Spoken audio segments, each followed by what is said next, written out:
छात्र छात्राएं, हिंदी कक्षा में आपका फिर से स्वागत सबका।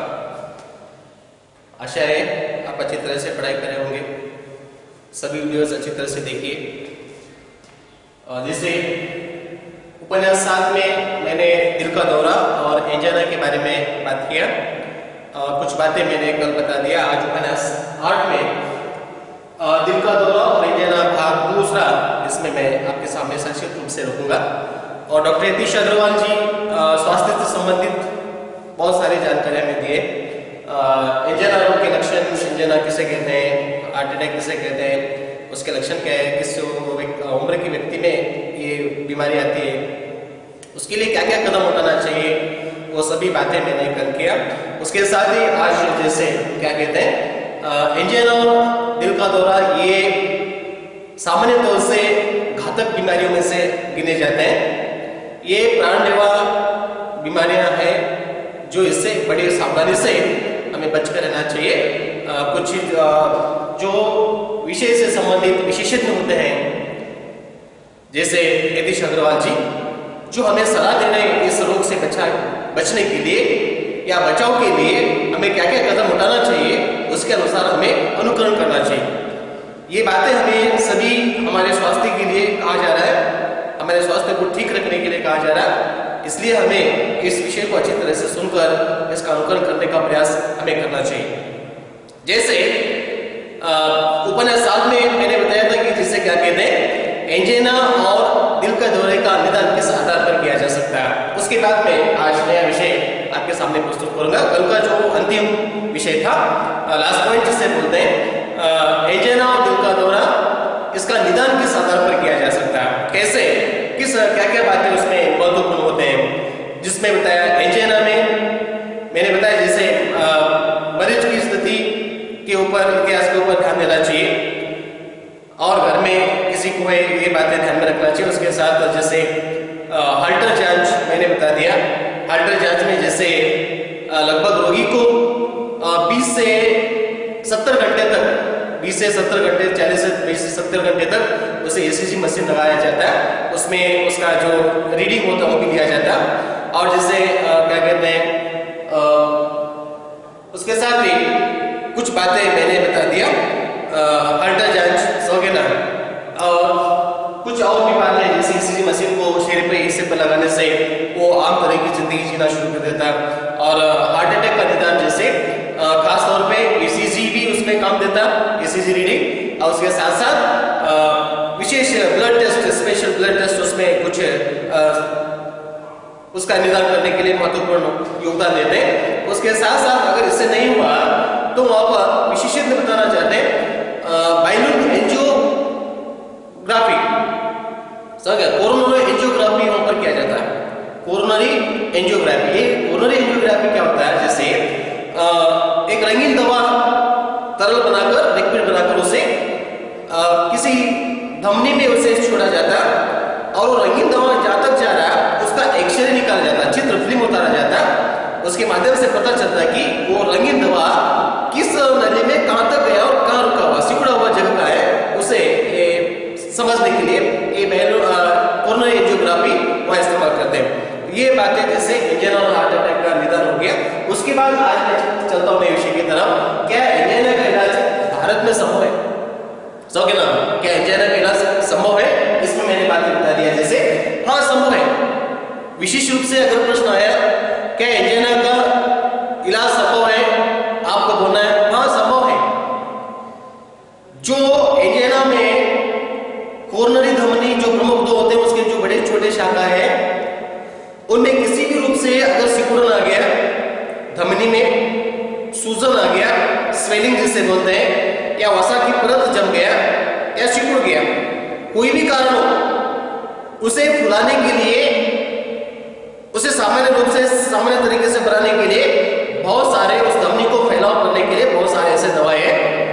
कौन सी दवाएं वो? साल्बिट्रेट एक दवा है और प्रोप्रानिनोल एक दवा है, प्रोप्रानिनोल। और उसके बाद विरेपामिन, और जो रक्त में कोलेस्ट्रॉल बढ़ता है उसकी मात्रा घटाने के लिए एट्रोमीट दवा भी दी जाती है। सो क्या है, सार्बिट्रेट, वेरेपामिन, प्रोप्रानिनोल और एट्रोपिन, ये सभी दवाओं के माध्यम से इस रोग को कम करने का तरीका यहाँ बताया जा रहा है। कुछ दवाएं जिससे समर्थ है ये दवाएं उस बीमारी को कम करने में क्षमता उसमें है।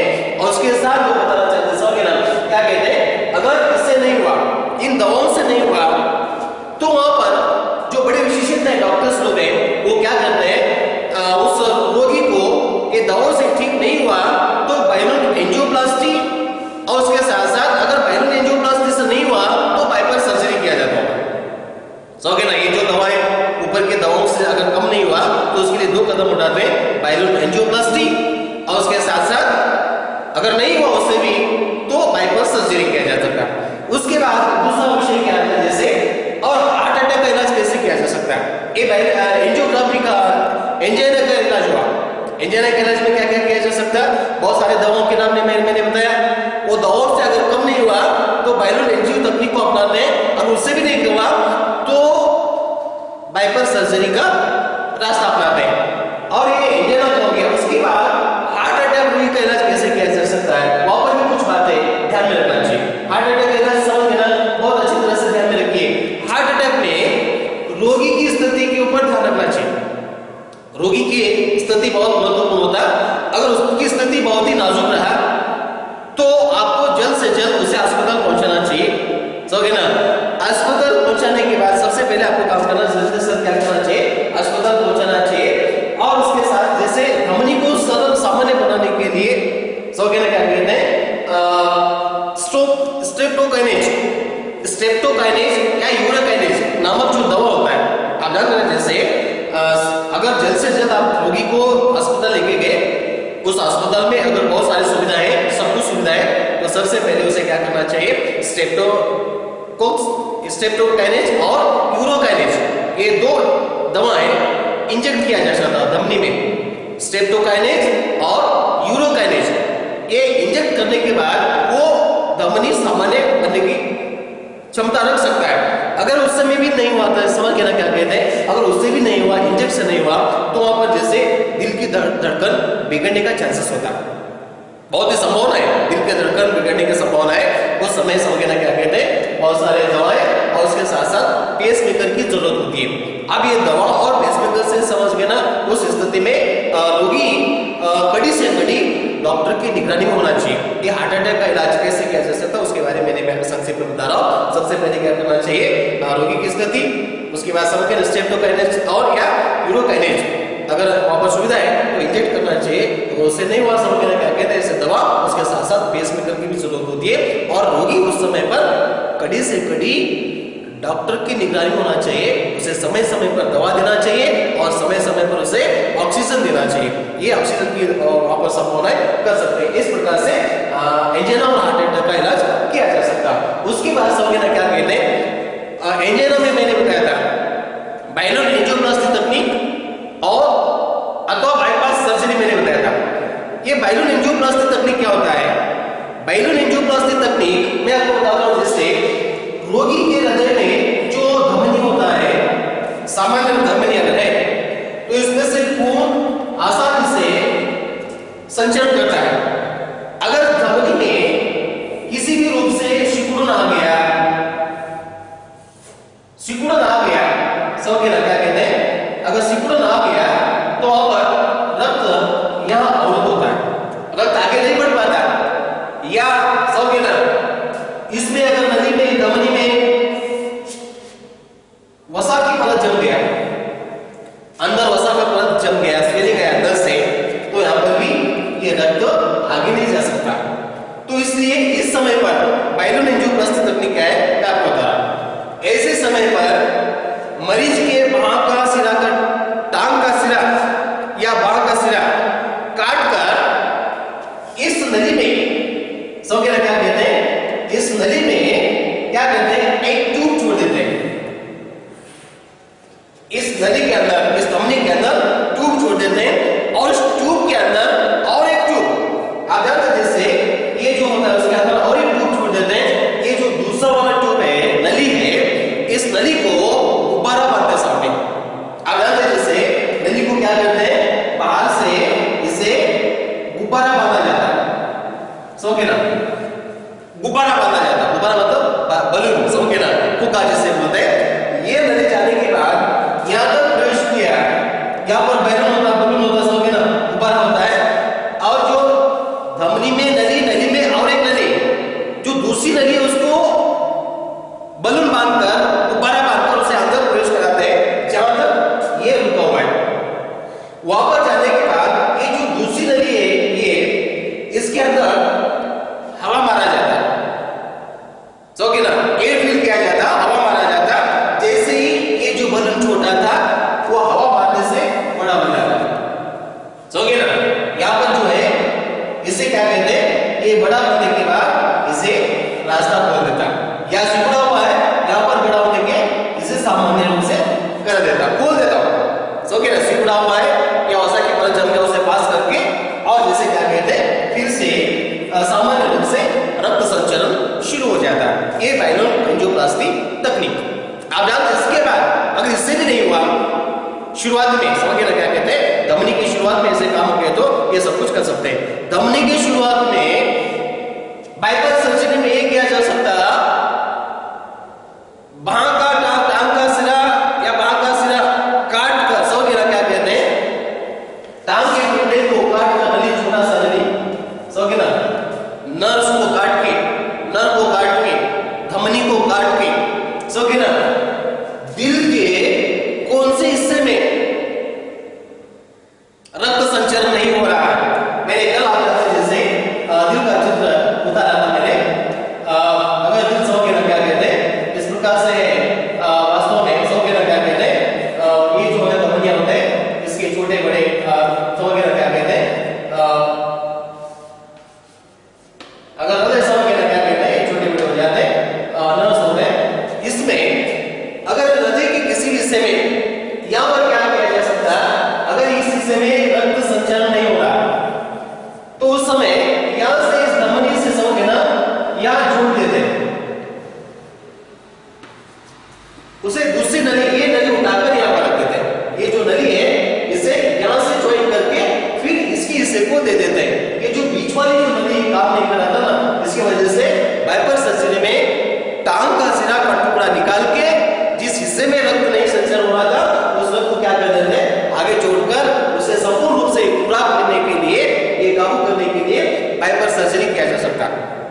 ध्यान में समझ में आपके आप जानते हैं, जिससे बाइनोल एंजियोप्लास्टी में क्या किया जाता, जिस धमनी में रुकावट है उसे सामान्य बनाने के लिए टांग का सिरा काट के या बांह का सिरा काट के उसके हृदय तक पहुंचा देते हैं और वहां पर जो नली है उस नली के अंदर दूसरी नली डाल के उस नली के छोर पर गुब्बारा बांधते हैं, बैलून बांधकर उसे हवा मारते हैं और सामान्य बना देता है। उसे बाइनोल एंजियोप्लास्टी तकनीक हो गया।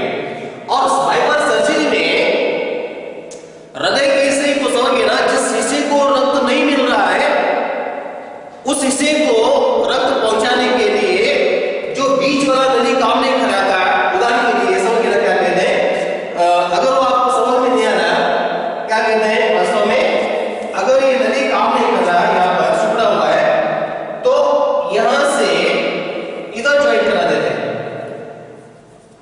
समझे ना, ये काम नहीं कर रहा ना, रक्त आगे नहीं बढ़ रहा तो ये रक्त जो है इधर से पास होकर यहाँ आगे बढ़ जाता है। इसे कहते हैं बाईपास सर्जरी। जिस धमनी में रुकावट था या यहाँ पर रुकावट है तो यहाँ से काट कर, समझे ना, क्या कहते हैं इसे पास कर देते हैं, ऐसे ये रक्त संचरण यहाँ से आगे बढ़ जाता है, समझिए ना, आगे नहीं बढ़ा रक्त तो यहाँ से इधर लाके इधर करके आगे बढ़ाते हैं तो ये जो हिस्सा रहा ये बेकार हो गया और बाकी का जो है इस हृदय को रक्त सामान्य तौर से मिलना शुरू करता है। इसको बोलते हैं बाईपास सर्जरी।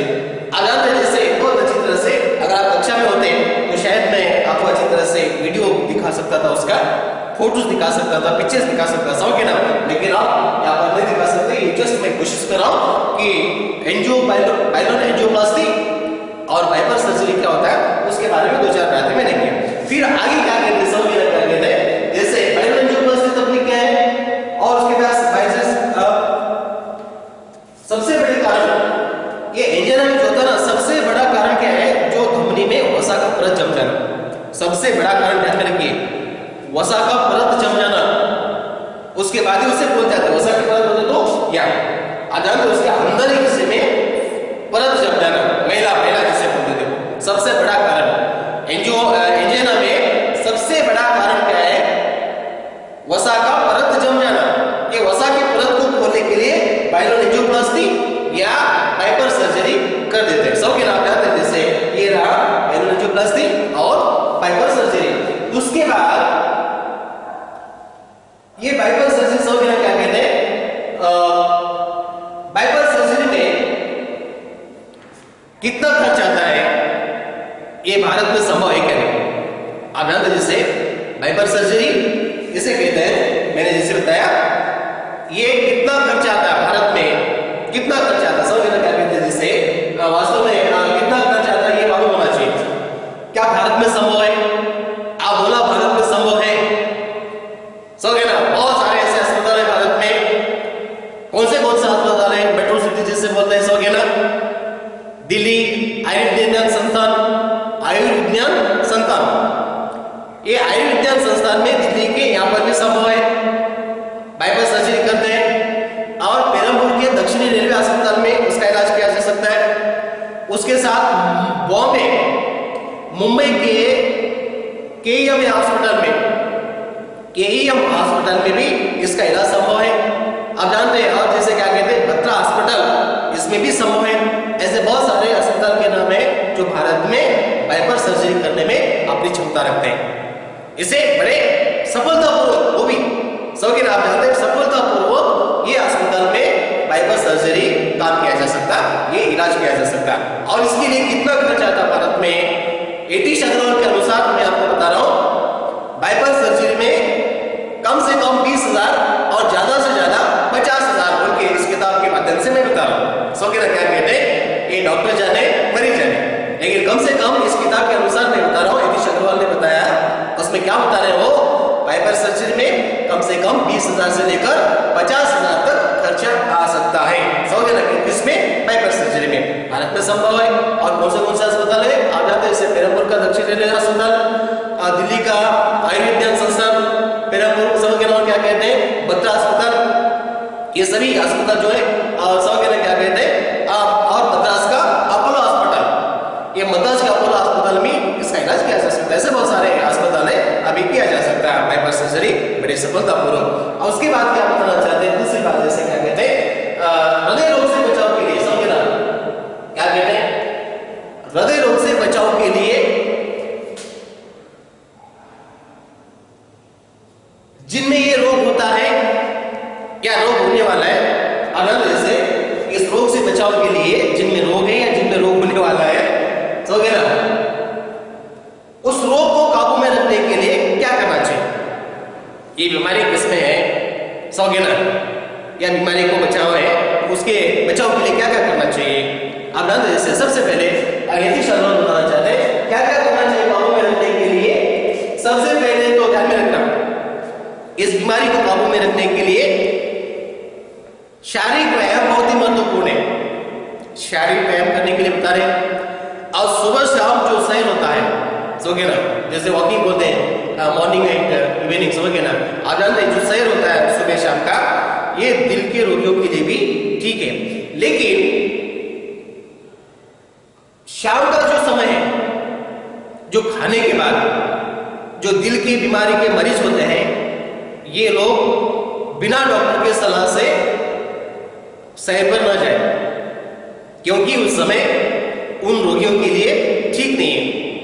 कभी भी इंजन हो सकता, और इंजन का दूसरा रूप आपको मालूम है हार्ट अटैक हो सकता है। ये रोगी जो है, दिल के दौरे के जो रोगी है, समझ गए ना, जिसमें हाई ब्लड प्रेशर होता है, ये लोग डॉक्टर की सलाह के माध्यम से उन्हें सैर करना चाहिए। एक फलंग, 2 फलंग, 4 फलंग, दिन ब दिन एक फलंग बढ़ाते जाए। ऐसा नहीं कि खाना खाते ही अगर सैर पे निकल गए, उस समय कारण क्या है? आपके मन में सवाल आ रहा होगा, जैसे वॉकिंग करते समय क्या प्रॉब्लम है सर? सैर करने का मतलब क्या? अच्छा है, व्यायाम करना ठीक है।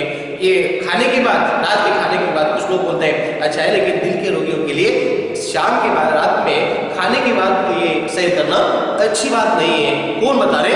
डॉक्टर यतीश अग्रवाल बता रहे। क्यों? उसका कारण क्या है? उसका कारण ये है, जब रात का खाना खाने के बाद when you had your dinner, उस समय जो हृदय होता है उस खाने को पाचन करने की क्रिया में लगा रहता है, उसका काम चल रहा ऑलरेडी। समझे ना, जो भोजन करने के बाद जो पेट में आना जाता है उसे हजम करने में वो लगा है। समझे ना, जैसे वो उसे पाचन करने में वो काम कर रहा ऑलरेडी। वो ऐसे समय पर उसे अगर दुगना काम दिए तो हृदय आपको कभी भी धोखा दे सकता है। समझे ना क्या कहते हैं, अगर समझिए व्यक्ति 50 किलो अनाज उठा सकता है या 50 किलो वजन उठा सकता है, उसके ऊपर 70-80 किलो रख दिए, वो अनाज उठाएगा कैसे? अगर उठाने की कोशिश भी किया तो कितने तकलीफों से उसे गुजरना पड़ता है, कितनी मेहनत करनी पड़ती है उसे, और मेहनत करते करते वजन उठा के छाती पे डाल के औंधा गिर गया तो उठ भी नहीं सकता। ऐसी नौबत दिल के रोगी के साथ भी हो सकता है। मैं कहने का मतलब क्या है मेरा, जो हृदय ऑलरेडी काम कर रहा है उसे और ज्यादा काम मत दीजिए। कौन सा काम कर रहा था रात के खाने के बाद, उसे पाचन क्रिया में लगा हुआ है, उसका काम चल रहा ऑलरेडी, लेकिन फिर भी उस समय अगर आप तेजी से दौड़ने लगे या तेजी से चलने लगे, वॉकिंग करने लगे हजम कराने के लिए ज्यादा जल्दी, तो उस समय दिल पर ज्यादा वजन गिरने की वजह से, ज्यादा बोझ गिरने की वजह से उस समय क्या कर सकता है, वो समझ गया ना, वो एंजिना, वहां पर एंजिना प्रक्रिया शुरू हो जाता है। एंजिना प्रक्रिया शुरू होने के बाद उसका दूसरा रूप भी हार्ट अटैक। तो इसलिए रोगी मरीज जो हैं, समझ गया ना, जो होते हैं हृदय के जो मरीज होते हैं, वो लोग डॉक्टर के सलाह के अनुसार सैर करना अच्छी बात है। समझ गया ना, सैर करना, लेकिन डॉक्टर के सलाह के अनुसार ही सैर करना चाहिए। उसके साथ साथ क्या कहना चाहते हैं, समझ गया क्या कहते हैं, सैर के साथ हर एक व्यक्ति को अपने वजन पर काबू करना चाहिए। मैं शुरुआत में भी बताया था, एंजिना और दिल का दौरा ये किसको होता है जल्द से जल्द, जिसका वजन ज्यादा बढ़ रहा दिन ब दिन, जिसका पेट मोटा है। समझे ना, जैसे आपका शरीर जितना भारी होगा उतना काम हृदय को करना पड़ता है, उतना बोझ उसके ऊपर गिरता है। इसलिए समझिए ना, वो ऑलरेडी करा रहा है, आपको संभाल रहा है, लेकिन आप ज्यादा उसको काम दिए आपको कभी भी पिटा सकता नीचे। इसलिए हर एक व्यक्ति का काम है अपने वजन को काबू में रखना, उसे जल्द से जल्द बढ़ने ना देना। अगर बढ़ भी गया तो उसे कम करने का प्रयास करना चाहिए। वजन जैसे बढ़ता जाएगा उतना ही हृदय के ऊपर बोझ गिरता जाएगा। इसलिए हर एक व्यक्ति को अपने वजन पर काबू करना चाहिए, अपने वजन को देखते रहना चाहिए। समझे ना, वजन बढ़ते उसे तुरंत घटाना चाहिए। ये काम इसके स्वास्थ्य रहने के लिए कुछ सलाह दे रहे हैं, इसमें जरूरी नहीं है कि समझे ना हमारी मर्जी बोलकर बोल सकते आप, लेकिन इसमें मर्जी उर्जी की बात नहीं है, अपने स्वास्थ्य की बात है। समझे ना, आप जानते हैं जैसे अगर आपको स्वास्थ्य रहना है, लंबा जीवन जीना है, तो ये सभी कारणों से आपको बचकर रहना है। आप जानते हैं जैसे सभी बताना चाहते हैं वजन को कम करना चाहिए।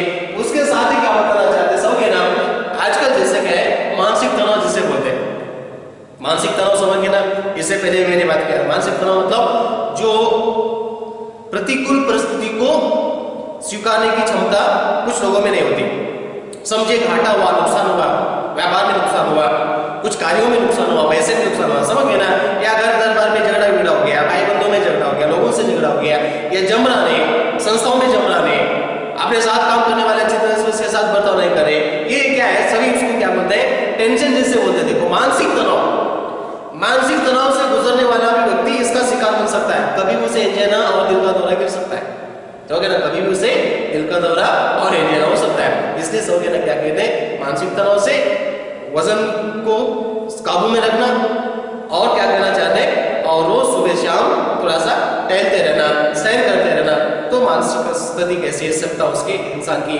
जो स्वास्थ्य है, स्वास्थ्य को आप अपने काबू में रख सकते हैं और अपना सेहतमंद जीवन जी सकते हैं बोलकर एटी शब्दवाल और अच्छी तरह से दिल का दौरा और एंजिना में इससे बचाव के लिए कुछ सलाह दे रहे हैं, कुछ कारण बता रहे हैं, इन कारणों से हमें बचकर रहना चाहिए। जो सलाह दे रहे हैं उस सलाह से हमें अनुकरण करते जाना चाहिए, तो शायद हमारा जीवन, हमारा स्वास्थ्य कैसा लंबा चलने का संभावना है यहाँ पर बढ़ सकती है। आप जानते हैं फिर क्या बताना चाहते हैं, खान पान में क्या परहेज करना चाहिए।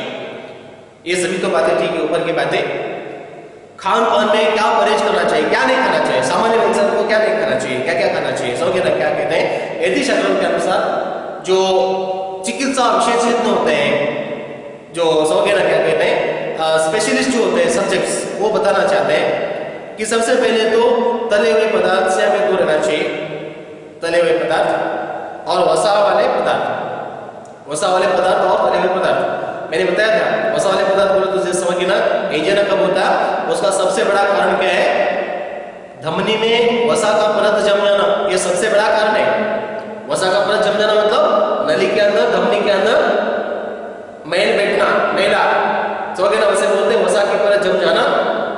और दूसरी बात तले हुए पदार्थ, समझ गए क्या कहते हैं, तले हुए पदार्थ भी, ये बहुत लंबी बात है, तले हुए पदार्थ के बिना आप खा भी कह सकते हैं, संसार में पूरे तले हुए पदार्थ जिससे बताना चाहते हैं। और यहाँ तक कि मांस, मच्छी, अंडे तक इनकार करें साहब, आगाते घी, मक्खन, सोगे ना, घी मक्खन खाने का एक लिमिट होता है, उसका एक सीमा होती है, सीमा से बढ़कर नहीं खाना चाहिए, थोड़ा बहुत चलता है, सोगे ना क्या कहते हैं, घी मक्खन, सोगे ना क्या कहते हैं, मांस मच्छी जो भी होता है, अंडे विंडे सब कुछ, समझ ना, उसका एक काबू में रखकर ये सभी काम करना चाहिए, काबू में रहना चाहिए सभी। बिना काम का ऐसा नहीं कि खा रहे तो ऐसे खा रहे, समझ ना, कल का खाना भी आज ही पेट में बैठे, वैसे जिंदगी नहीं चलता। वो ऐसे खाना खाने के लिए बता रहे जो रोजमर्रा की जिंदगी चलती रही, बस काम हो रहा है ना, चलते रहे। ऐसा नहीं कि कल का परसों का भोजन मेरे पेट में रहने दो, ऐसा भोजन नहीं करना चाहिए। भोजन कैसा करना बोले तो रोजमर्रा की जिंदगी चलते रहना, बस काम चल रहा है, समझ ना, आदत है जिससे। इसलिए बताना चाहते हैं कचौड़ी, पकौड़े, समोसे, समझ ना, जो भी तले हुए पदार्थ होते हैं, पूरी गिरी जो भी है, समझ ना क्या कहते हैं, कचौड़े, समोसे, पूरी, ये जो कुछ भी है, समझ ना, ये तले हुए पदार्थ से हमें समोसे में से पूरे दूर रहना चाहिए। ये सभी नाम लेते ही मुंह में पानी आ रहा है, समझ ना, लेकिन फिर भी डॉक्टर साहब बताना चाहते हैं स्वास्थ्य को काबू में रखना है, समझ ना, या स्वस्थ जीवन जीना है, तो इनसे थोड़ा सा बच कर रहने के लिए बताना चाहते हैं। इसके अलावा समझ ना क्या कहते हैं, ये तले हुए पदार्थ हो गए। दूसरे बड़े कारण क्या है, क्या क्या परहेज करना चाहिए, धूम्रपान नहीं करना चाहिए। कुछ लोग होते हैं शौकीन से धूम्रपान करते हैं, शौक से, उनका शौक है धूम्रपान करने का तरीका, समझ ना क्या कहते हैं, धूम्रपान एक शौक रहता है। कुछ लोग बोलते हैं धूम्रपान क्यों करता बोले तो होता है जैसे चुप, आदत नहीं है, शौक से करता हूं, उसका भी कोई शौक होता है क्या। और मद्यपान, इससे पहले मैंने बताया था एंजाइना का लक्षण में उस समय को बताया था, फिर आज आपका दोहराओ जैसे क्या क्या परहेज करना चाहिए। धूम्रपान और मद्यपान, मद्यपान भी कुछ लोगों को दिल को अच्छा लगता है, मद्यपान समझ ना, शराब पीना, मद्यपान बोलता और क्या, शराब पीना। अगर जैसे शराब भी अगर आपको दिल को अच्छा लगता है, आप भी अगर शराब के शौकीन है, तो अपने दिल के खातिर आज ही इसी समय धूम्रपान और शराब पीना छोड़ दीजिए। सामान्य लोगों को बता रहे उस परहेज करने की बात, ये बात खासतौर पर विद्यार्थियों को नहीं, फिर विद्यार्थी बोले कि आपका शराब पीना, आपका धूम्रपान करें, समझे ना, ये आम जनता के लिए, आप लोगों के लिए इसके कुछ परहेज करने के तरीके बता रहे, उससे बचने के लिए तरीके बता रहे, समझे ना। अगर आप लोग चाहते हैं इसके बारे में, अपने हृदय को आप स्वस्थ रखना चाहते हैं, अपने शरीर को स्वस्थ रखना चाहते हैं, तो इसी समय आप धूम्रपान करना चाहते हैं, क्या कर रहे हैं, उसे छोड़ दीजिए। और मद्यपान अगर आप कर रहे हैं, आप दिल के लिए अच्छा कर रहे हैं, या बड़े शान शौक से कर रहे हैं, या समझ ना लोगों को दिखावा के लिए कर रहे हैं, तो इसी समय अपने दिल के खातिर, अपने स्वास्थ्य के खातिर ये शराब पीना और सिगरेट पीना दोनों के दोनों इसी समय त्याग दीजिए। यहाँ पर कौन बता रहे, नीतीश अग्रवाल बता रहे, समझ ना, ध्यान में रखिए क्या क्या परहेज करना, मैंने बात करी जैसे। इसके साथ साथ समझ ना क्या कहते हैं, और आदमी में ताकत आना चाहिए, जो मानसिक तनाव होता है, प्रतिकूल परिस्थिति मैंने बताया था, प्रतिकूल मतलब ना, अपोजिट जो आते हैं संघर्ष, समझ ना, व्यापार में नुकसान होते रहता है, समझ ना क्या कहते हैं, खासतौर पर नुकसान होने का क्या व्यापार में होता है।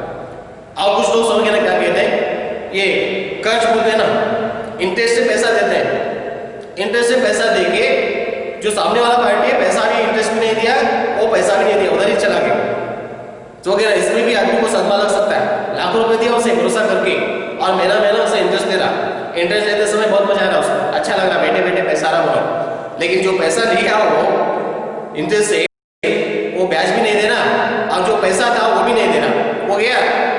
अब जानते उस समय पर ये बात किसी को मालूम है, तो किसको बताया भी नहीं, किसको भी नहीं बताया, बस आपस में मिलजुल था, बांट दिए थे, वो पैसा अब हो गया, लाखों रुपए चला लेके चला गया। उस सदमे से भी आदमी को समझ गया क्या कहता है एंजिना होने का समस्या होता है। ऐसे समय में भी लेखक बताना चाहते हैं ऐसे परिस्थिति को भी काबू करने की ताकत हमें होना चाहिए। होता है समझ ना, नुकसान कभी नुकसान होता है, कभी फायदा होता है। समझ ना क्या कहते हैं, जब नुकसान होता है उसको समाधान करने की क्षमता हमारे पास होना चाहिए, उसे काबू करने की क्षमता हमारे पास होना चाहिए। ये सभी बातें इसमें आ जाती है। समझ ना खास तरीके समझ ना क्या कहते हैं, और उसे परहेज करना चाहिए। समझ ना अंतिम विषय लास्ट, क्या हृदय रोगी को सामान्य दंपति जीवन जीना वर्जित है? लास्ट पॉइंट है किताब में, देखिए आप क्या बताना चाहते हैं, लेखक क्या पूछ रहे हैं। लेखक से बता रहे हैं, कुछ प्रश्न पूछ रहे हैं लोग, क्या हृदय रोगी को सामान्य दाम्पत्य जीवन से वर्जित है? सामान्य दाम्पत्य जीवन वर्जित बोले तो समझ ना क्या कहते हैं, जो घर में सुख से परिवार होता है, माँ बाप भाई बहन पति पत्नी, समझ ना क्या कहते हैं। जो पति पत्नी है उसे दाम्पत्य बोलते हैं, पति पत्नी को दाम्पत्य जीवन। जो पति पत्नी साथ में रहते हैं उस पर वर्जित है क्या? वर्जित समझना, पाबंदी है क्या उसके ऊपर? जो पति पत्नी का सुख है समझना, उसके ऊपर पाबंदी है क्या?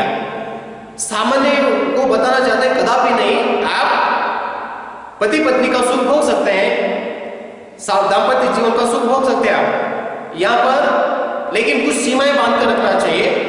और उसके साथ साथ ये तसल्ली दिला रहे डॉक्टर यतीश अग्रवाल कि कतई ब्रह्मचारी में लौटने की जरूरत नहीं है। आपको पूरा संसार घर छोड़कर भागने की जरूरत नहीं है।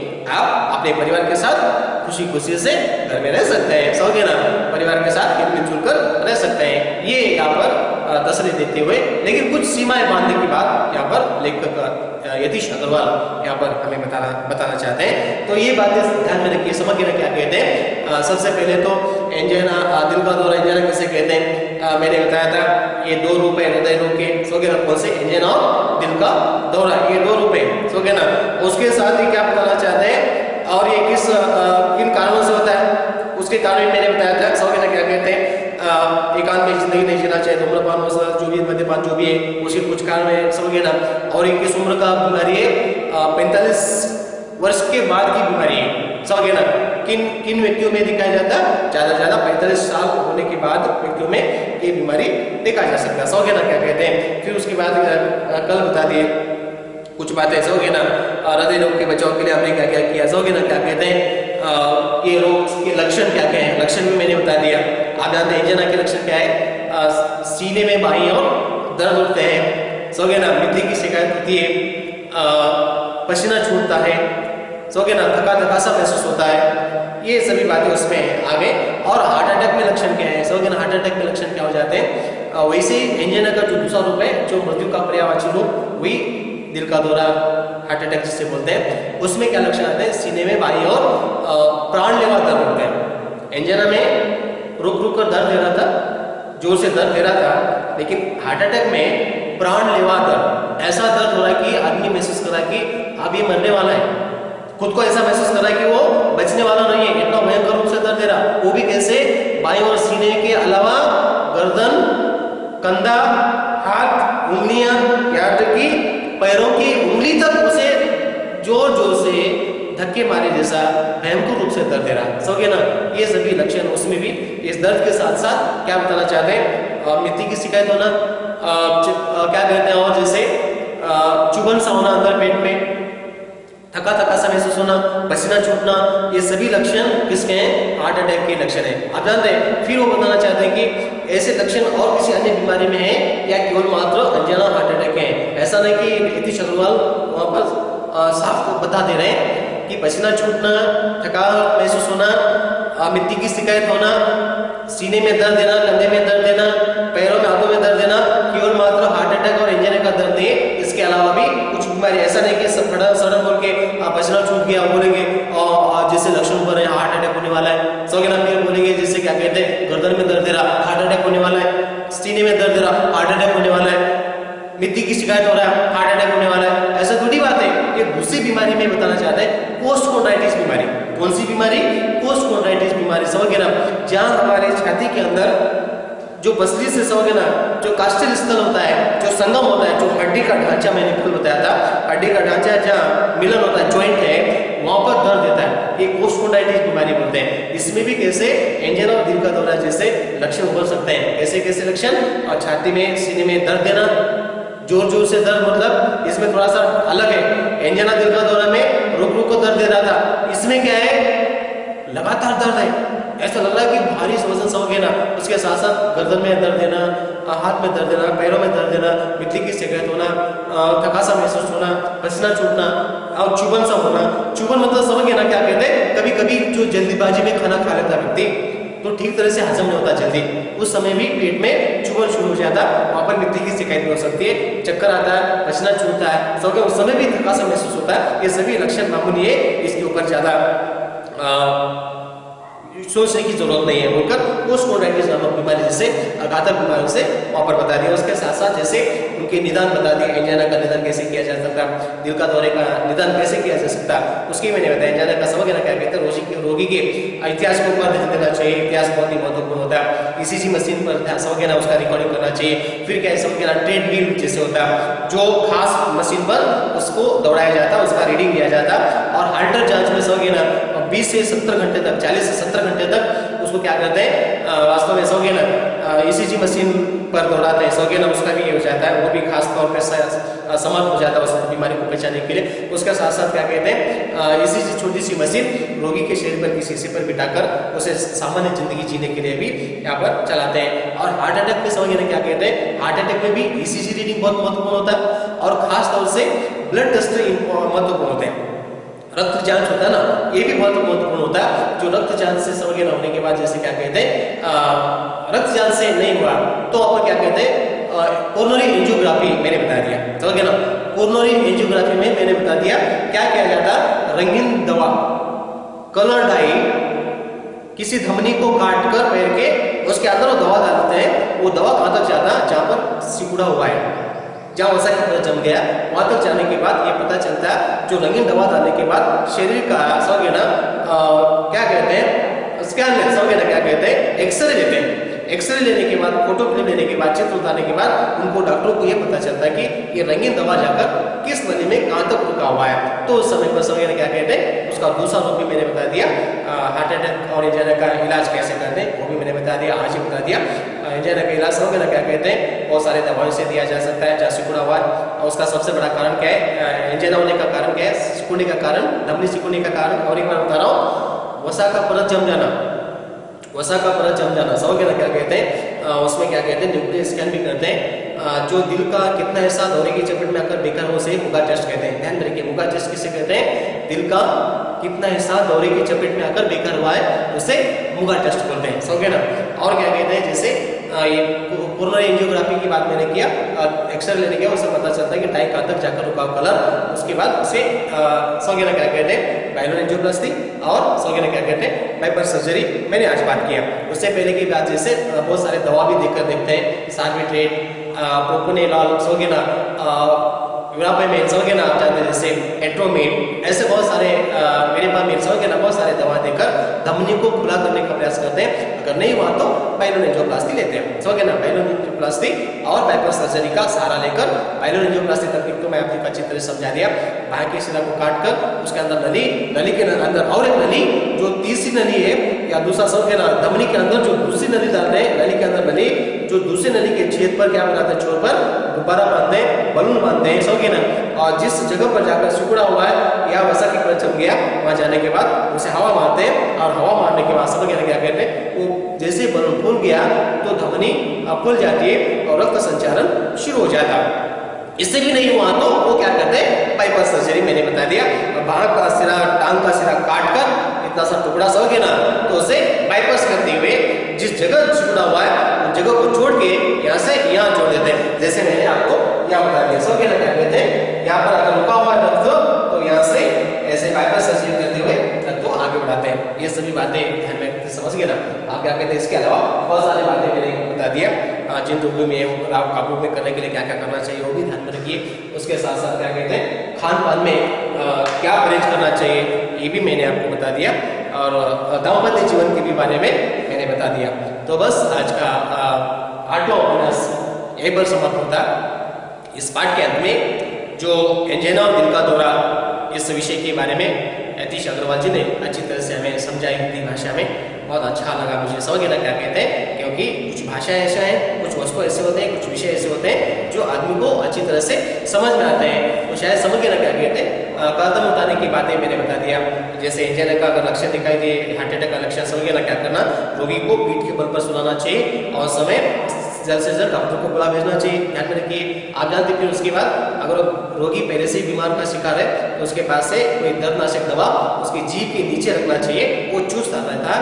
आप जानते हैं जैसे अगर वो बेहोश की स्थिति में है तो उसे क्या करना, पीठ के बल पर सिलाकर उसके कपड़े ढीले करके उसे सांसें लेने के लिए मदद करना चाहिए। मुंह से मुंह सटाकर उसे सांसें लेने में मदद करेंगे और उस समय एम्बुलेंस को आप जल्द से जल्द बुलवा भेजेंगे और वो समय आपके लिए बहुत ही महत्वपूर्ण होता है। एक पल आपके लिए बहुत महंगा गिर सकता है, तो जल्द से जल्द समझिए ना डॉक्टर की निगरानी में उसे लेके जाना चाहिए। ये सभी बातें यतीश अग्रवाल ने इस पाठ के माध्यम से हमें बहुत अच्छी तरह से समझाने का प्रयास किया है। विषय तो छोटे लगते हैं लेकिन समय के साथ बहुत बड़े काम कर सकते हैं, किसी की जान बचा सकते हैं, समय किसी की जिंदगी बना सकते हैं वास्तव में। तो इस पाठ के अंत में आप सबका धन्यवाद अर्पण करता हूँ। आप सबको अच्छी तरह से देखिए, बस पढ़ते रहिए, समझे ना। जो भी दिक्कत है तो आप कभी भी विद्यालय आ सकते हैं विषय को अच्छी तरह समझने के लिए। हम लोग यहाँ पर रहेंगे आपके लिए, समझे ना। तब तक के लिए बहुत बहुत शुक्रिया, नमस्ते।